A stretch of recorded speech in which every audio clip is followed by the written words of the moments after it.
Okay, after you write it like this, you obviously know the second step, that is you write the 8 and 80 because it's an 8 table.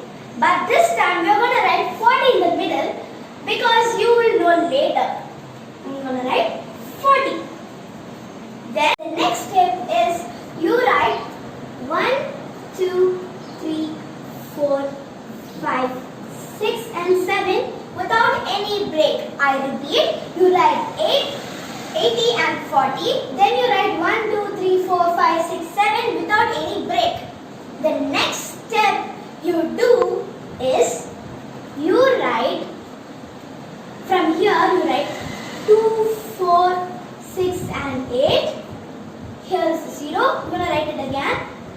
2, 4, 6 and 8.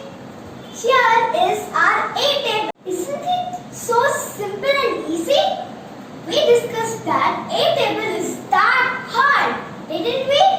But now with my tip, it's really simple now. So come on guys, let's write it one more time. So I'm going to start with the matrix again. Write the box.